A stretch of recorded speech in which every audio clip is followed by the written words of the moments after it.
নমস্কার বন্ধুরা, আমি শ্রাবণী। আমি চলে এসেছি আরও একটি রেসিপি নিয়ে।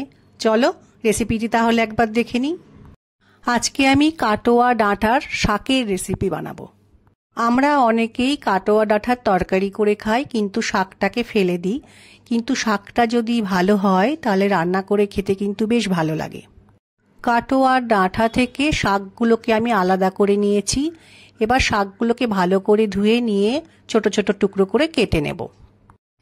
এই শাকটা নিরামিষেও ভালো লাগে, আবার রসুন ফোড়ন দিয়ে খেতেও খুব ভালো লাগে।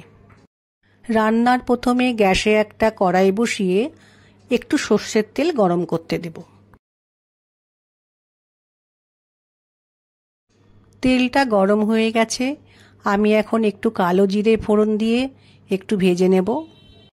কালো জিরে একটু ভাজা হয়ে গেলে তেলের মধ্যে আমি একটু কাঁচা লঙ্কা কুচি দেব। কালো জিরে ও কাঁচা লঙ্কা ভালোভাবে ভাজা হয়ে গেলে কাঁচা মুগ ডাল অল্প পরিমাণে নিয়ে তেলের মধ্যে দিয়ে ভালো করে ভেজে নেব।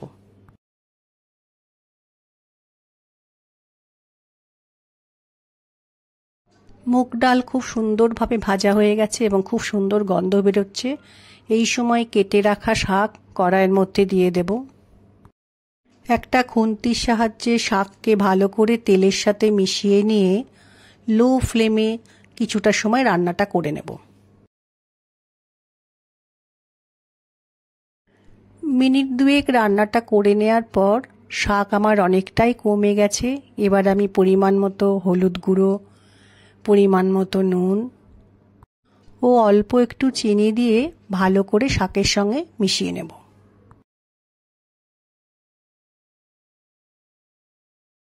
শাকের সাথে সমস্ত মশলা মেশানো হয়ে গেছে। এবার আমি একটা ঢাকার সাহায্যে কড়াইটা ঢেকে দেব। মিনিট খানেক ঢাকা দিয়ে রান্নাটা করার পর কড়াই থেকে ঢাকাটা আমি সরিয়ে দিয়েছি। শাকটা আমার রান্না হয়ে গেছে। রান্নার শেষে শাকে আমি অল্প একটু কাঁচা সর্ষের তেল দিয়ে ভালো করে মিশিয়ে নেব। যারা এই শাকটা বানিয়ে কোনোদিন খাওনি তারা একবার বানিয়ে খেয়ে দেখো, খেতে খুব একটা খারাপ লাগে না।